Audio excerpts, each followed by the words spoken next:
नमस्कार, मैं हूँ सुहाना आपके साथ और आप देख रहे हैं द न्यूज पोस्ट। जिसे पप्पू पप्पू कहकर बीजेपी चिढ़ाया करती थी, उसी ने अब बीजेपी के छक्के छुड़ा दिए।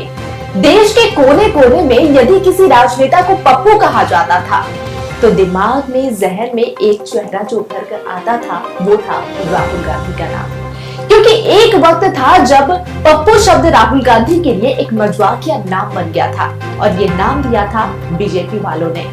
लेकिन अब पासा पलट चुका है।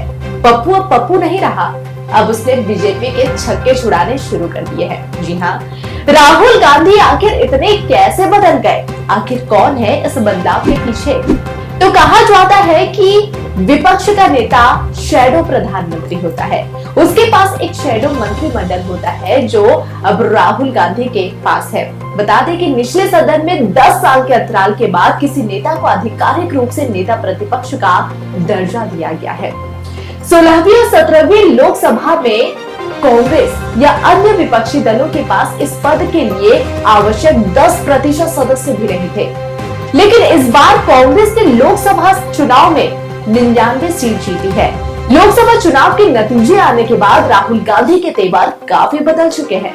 रायबरेली लोकसभा सीट पर जीत दर्ज करने के बाद राहुल गांधी लगातार दौरे पर दौरे कर रहे हैं। मणिपुर से लेकर हाथरस तक राहुल गांधी जा चुके हैं। अपनी संसदीय सीट रायबरेली के भी राहुल गांधी एक से अधिक दौरे कर चुके हैं। कुल मिलाकर अगर देखा जाए तो राहुल गांधी की राजनीति में अचानक बड़ा बदलाव देखने को मिल रहा है। संसद में एक्टिव होने के साथ साथ जिस तरह वो विपक्षी खेमे के नेताओं से भी संवाद कर रहे हैं और एन उसी वक्त कांग्रेस नेताओं से भी मिल रहे हैं, पहले कभी देखने को नहीं मिला था। आखिर कौन है इस बदलाव के पीछे? क्या राहुल गांधी को राजनीति में मजा आने लगा है या फिर जो कुछ भी वो कर रहे हैं टारगेट सिर्फ प्रधानमंत्री नरेंद्र मोदी और बीजेपी को सत्ता से बेदखल करना महज है? क्या अब राहुल गांधी प्रधानमंत्री बनने के बारे में सोचने लगे हैं? सवाल तो काफी है, लेकिन फिलहाल इस वक्त हम चर्चा करेंगे इस मुद्दे पर कि राहुल गांधी आखिर कितना बदल गए। तो इसका पहला जो जवाब है, आपको बता दें कि विपक्ष का नेता बनने को तैयार हो जाना। ये राहुल गांधी ही है जो पहले कभी भी छुट्टी ले लेते थे, महत्वपूर्ण मौके पर या फिर चुनाव कैंपेन के बीच में ही छोड़कर विदेश दौरे पर भाग आया करते थे। लेकिन भारत जोड़ो यात्रा और उसके बाद भारत जोड़ो न्याय यात्रा पूरा करने के बाद से अब काफी कुछ बदल चुका है। वरना 2017 के गुजरात विधानसभा चुनाव के नतीजे आने से पहले कांग्रेस अध्यक्ष बन गए थे और 2019 के लोकसभा चुनाव में कांग्रेस की हार की जिम्मेदारी भी उन्होंने ले ली थी और कांग्रेस अध्यक्ष पद से इस्तीफा भी दे दिया था। कभी कभी तो लगता था कि राहुल गांधी तब इस्तीफे के लिए ठोस बहाना चाहते थे और वो एकाएक मिल भी गया। लोकसभा चुनाव 2024 के नतीजे आने के बाद कांग्रेस कार्यकारिणी ने राहुल गांधी के नेता प्रतिपक्ष बनने को लेकर प्रस्ताव पारित जरूर किया था, लेकिन किसी को ये भरोसा नहीं था कि वो ये जिम्मेदारी लेना चाहेंगे, क्योंकि सारे कयासों को किनारे करते हुए राहुल गांधी विपक्ष के नेता बन चुके हैं और अपनी जिम्मेदारी भी निभा रहे हैं। दूसरा ये कि कांग्रेस नेताओं से मिलना और सख्त लहजे में पेश आना। अभी तक तो कांग्रेस नेताओं और राहुल गांधी की मुलाकात को लेकर असम के मुख्यमंत्री हेमंत बिस्वा शर्मा के सुनाए किस्से ही ध्यान में आते थे, लेकिन हरियाणा कांग्रेस के नेताओं से हुई ताजा मुलाकात से तो लगता है कि पुरानी धारणा ही खत्म कर डाली है। खबर है कि मल्लिकार्जुन खड़गे और भूपेंद्र सिंह हुड्डा सहित हरियाणा कांग्रेस के नेताओं की मीटिंग में राहुल गांधी भी मौजूद थे और बात बात पर जिद पर उतर आने वाले सभी नेता स्कूली बच्चों की तरह अनुशासित नजर आए और उनको साफ साफ बता दिया गया कि एकजुट होकर काम करोगे तो निश्चित रूप से हरियाणा में कांग्रेस की सरकार बनेगी।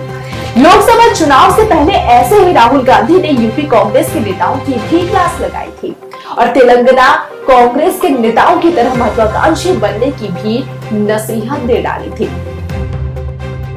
तीसरा आपने देखा होगा, ममता को फोन करना और मना लेना। पश्चिम बंगाल की मुख्यमंत्री ममता बनर्जी तो पहले से ही इंडिया गठबंधन में लुका छिपी का खेल खेल रही थी।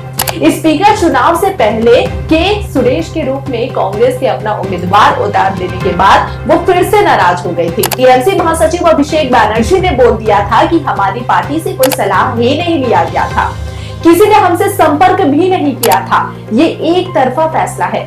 जैसे ही इसकी भनक राहुल गांधी को हुई, उन्हें जैसे ही ये बात मालूम हुई, फौरन ही ममता बनर्जी को फोन किए, करीब 20 मिनट तक बातचीत की और सब कुछ सामान्य हो गया।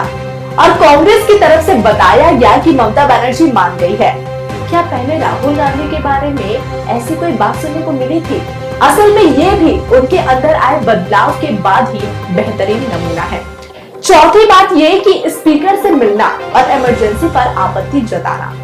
ज्यादा पहले की बात भी अगर हम छोड़ दे तो पिछले लोकसभा में राहुल गांधी एक दिन आए और अपने फेवरेट जगह कारोबारी गौतम अडानी के बिजनेस पर लंबा चौड़ा भाषण देकर निकल गए। उसके बाद संसद में क्या हुआ क्या नहीं हुआ, राहुल गांधी को कोई मतलब नहीं रहा। ये भी हो सकता है कि किसी करीबी नेता ने उनसे चर्चा की हो, लेकिन बाहर निकलकर तो ऐसा कुछ आया ही नहीं। लेकिन ये बदलाव की मिसाल नहीं तो क्या है? लोकसभा में इमरजेंसी की निंदा और प्रधानमंत्री नरेंद्र मोदी सहित एनडीए के सांसदों का खड़े होकर मौन रखने को लेकर राहुल गांधी स्पीकर से मिलने चले गए, बातचीत की और अपनी शिकायत भी दर्ज कराई। अब तो ये सवाल भी उठता है कि आखिर राहुल गांधी में एक साथ आए इतने बदलाव के पीछे कौन है? राहुल गांधी ने खुद अपने में बदलाव की जरूरत महसूस की और उसके हिसाब से उन्होंने काम करना शुरू किया। क्या राहुल गांधी को सोनिया गांधी या फिर प्रियंका गांधी वाड्रा ने समझाने की कोशिश की थी और इस बार ये कोशिश सफल रही, या फिर देश के राजनीतिक हालात ऐसे बन गए जिसकी वजह से राहुल गांधी राजनीति को लेकर गंभीर हो गए? इसके कई मायने निकल रहे हैं। सवाल यह है कि क्या भारत जोड़ो यात्रा का कोई असर हुआ है? क्योंकि जब कांग्रेस की भारत जोड़ो यात्रा शुरू हुई तो जल्दी किसी को यकीन ही नहीं हो रहा था कि राहुल गांधी यात्रा में बने रहेंगे। राहुल गांधी ने ऐसी सारी आशंकाओं को अपने एक्शन से खारिज कर दिया। ऊपर से भारत जोड़ो न्याय यात्रा पूरी कर ये तो जता ही दिया कि वो गंभीर होने लगे हैं। बीजेपी नेता उनकी टी शर्ट से लेकर तमाम चीजों का मजाक उड़ाते रहे और राहुल गांधी की राजनीति को टाइम पास साबित करने की कोशिश करते रहे, लेकिन राहुल गांधी अपने मिशन में लगे रहे। तभी भी जब ममता बनर्जी ने पश्चिम बंगाल में अकेले चुनाव लड़ने की घोषणा की, तब भी जब नीतीश कुमार फिर से एनडीए में चले गए और तब भी जब अखिलेश यादव यात्रा के दौरान बोलकर भी अमेठी या रायबरेली नहीं पहुंचे। बता दें कि चुनाव कैंपेन के दौरान राहुल गांधी यात्रा से जुड़े अपने अनुभव भी सुनाते रहे, लेकिन अब जाकर लग रहा है कि यात्राओं का राहुल गांधी पर खासा असर हुआ है और हो सकता है कि राहुल गांधी में आए बदलाव की ये भी एक बड़ी वजह रही हो। दूसरा ये कि क्या चुनाव में कांग्रेस को मिले समर्थन से ऐसा हो रहा है? क्योंकि चुनावी कामयाबी की तो बात ही और होती है। ये ठीक है कि कांग्रेस या इंडिया गठबंधन को लोगों ने सत्ता नहीं सौंपी, लेकिन एक मजबूत विपक्ष की भूमिका निभाने की जिम्मेदारी तो जरूर दी है। हो सकता है कि राहुल गांधी जनादेश का सम्मान करते हुए गंभीर होकर राजनीति करने के लिए तैयार हुए हो। तीसरा ये कि कहीं ऐसा तो नहीं कि बीजेपी ही जिम्मेदार है, क्योंकि कहते हैं कि देश की राजनीति में नरेंद्र मोदी के राष्ट्रीय स्तर पर उभार के कई कारणों में से एक कांग्रेस खुद भी रही है। लेकिन कांग्रेस की वो यूपीए सरकार नहीं जो दूसरे कार्यकाल में भ्रष्टाचार के आरोपों से घिरे, बल्कि मोदी को लेकर कांग्रेस नेताओं के विवादित बयान है। सोनिया गांधी के मौत का सौदागर कहने से लेकर मणिशंकर अय्यर के चाय वाला बताने तक ऐसी कई चीजों ने ऐसा माहौल बना दिया कि राष्ट्रीय स्तर पर मोदी का आभा मंडल फैलता गया और 2014 के आम चुनाव में मोदी को देश के लोगों ने हाथों हाथ दिया। क्या ऐसा नहीं लग रहा कि बीजेपी भी कांग्रेस जैसी ही राजनीतिक गलती दोहरा रही है? राहुल गांधी को इतना टारगेट किया गया कि लोगों पर उल्टा ही असर होने लगा। आखिर 10 साल के अंतर पर 2 लोकसभा चुनावों के नतीजे मिलते जुलते क्यों लग रहे हैं? फिलहाल आज के लिए इतना ही। देखते रहिए द न्यूज़ पोस्ट। अब मुझे दीजिए इजाजत। नमस्कार।